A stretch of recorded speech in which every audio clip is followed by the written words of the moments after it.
Gracias, muchas gracias. Sí lo creo. Sí lo creo. Es más, la Junta de Convocantes está satisfecha en el sentido de que en las últimas horas se ha dado un paso más hacia la solución de esta encrucijada en que nos tenemos desde noviembre del año pasado. Y por eso es que de alguna manera aplaudimos esa posición del Partido Liberal que elimina un escollo en este proceso de entendimiento. Yo creo que ahora está en el campo, la pelota está en el campo nacionalista. El presidente de la República tiene que aceptar el reto liberal en el sentido que tiene que comprometerse a lo que se arregle ahí, que sea en primer lugar con el respaldo del partido y del gobierno. El Partido Liberal ha estado manifestando que su gran temor ha sido que si hay dos cabezas, como así lo exigieron a último momento los nacionalistas, si hay dos cabezas en la cúspide de decisiones del diálogo y hay discrepancia real o ficticia entre estas dos cabezas, eso empantana otra vez el diálogo. Entonces, ahora tienen que comprometerse. Tanto Sánchez como presidente del Partido Nacional, como el presidente de la República, como ex candidato a la presidencia de la República, que es uno de los elementos, de los tres elementos, esa trinca de candidatos que son los que estaban responsables de llevar a cabo el diálogo. Si ellos se ponen de acuerdo y se comprometen, esto va para adelante, porque de ahí todo el otro trabajo es técnico. Las mesas son técnicas, el registro de las personas es técnico, la ley electoral misma tiene que ser elaborada no por políticos tradicionales, mañosos, sino que tiene que ser elaborada por las personas que conocen, que han tenido experiencia, que incluso han sido partícipes de procesos electorales internacionales y que tienen muchos años de estar en este asunto. Ahora, en los temas a tratar, porque la población también quiere saber al final qué se va a discutir en este diálogo y qué se supone que va a ser vinculante porque sería una obligación. Reformas electorales, el tema de la reelección o lo que están pidiendo también lo que ocurrió después de las elecciones generales. Es que tiene que ser todo. Recuerde usted que la agenda, los temas acordados desde inicio, no, tal vez no desde inicio, pero hace unos cuantos meses, la lista, el menú acordado era bastante incluyente. Uno de ellos era el tema de los derechos humanos.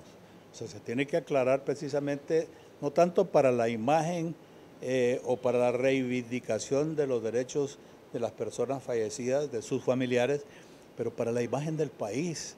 El país ha sufrido enormemente ante la comunidad internacional y aunque lo que ocurrió en Honduras no tiene parangón con lo que está ocurriendo en Nicaragua o lo que está ocurriendo en Venezuela, pero aún así la vida de un solo hondureño es algo que nos tiene que preocupar. Ese es un aspecto que hay que tratarlo por personas entendidas.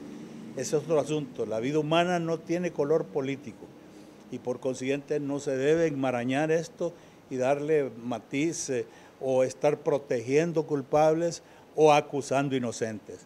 Entonces, el resto del menú, la ley electoral, la reforma de las instituciones como el Tribunal de Elecciones, esas cosas son cosas que tienen que tratarse ya en las mesas de trabajo. ¿Y serán capaces las partes, doctor, de aceptar lo que se resuelva en las mesas de discusión? Porque han habido oposiciones antagónicas. Mire, deben ser capaces. Es que yo he estado con el argumento de que este diálogo no le pertenece a los 4 políticos que están sentados ahí. Este diálogo es propiedad de 9 millones de hondureños que están esperando que se abra la puerta hacia un futuro mejor.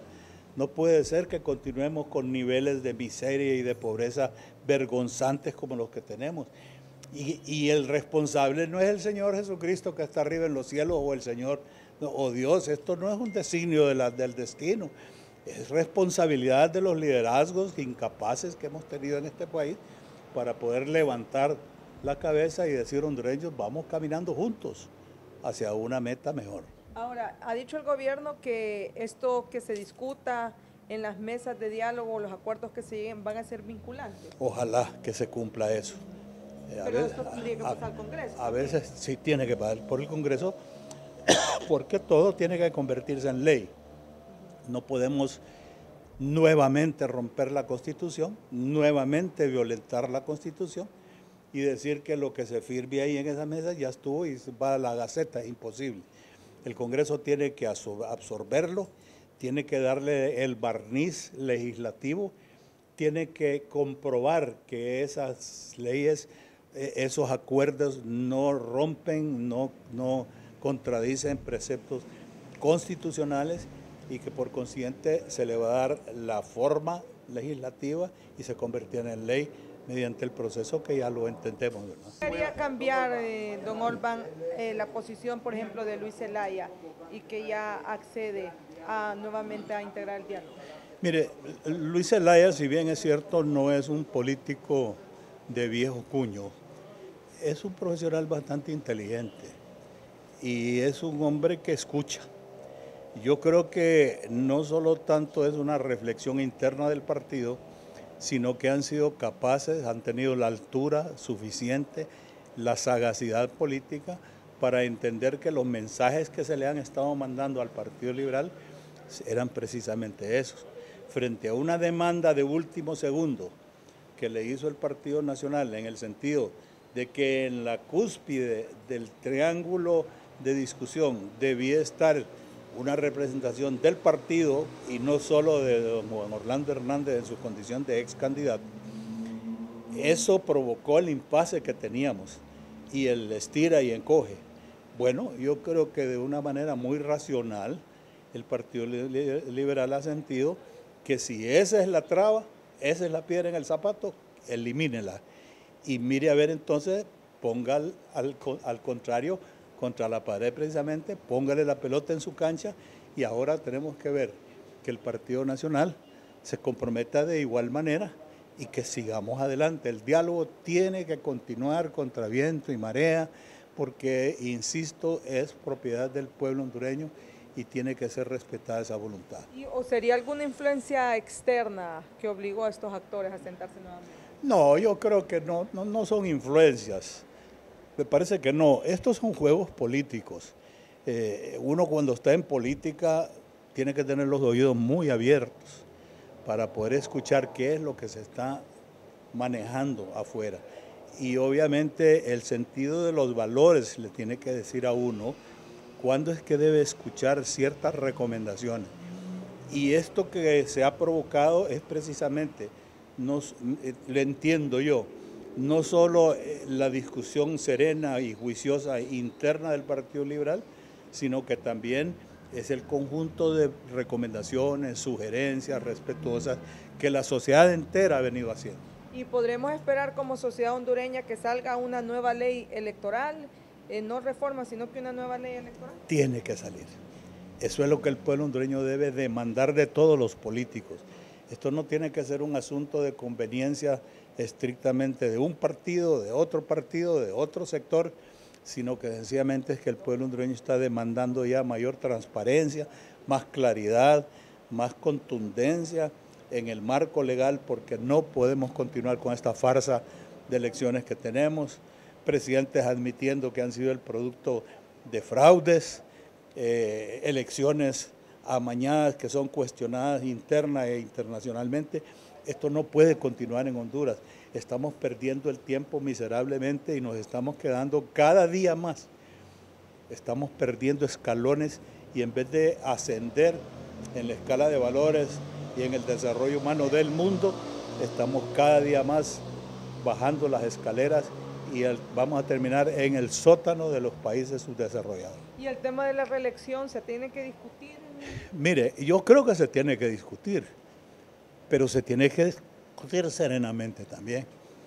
Yo soy furibundo opositor de la reelección, no tanto porque sea una figura de fuera de este mundo, sino porque, como dijo alguna vez el general Walter López Reyes en una crisis del 84, los hondureños no hemos aprendido a vivir en democracia.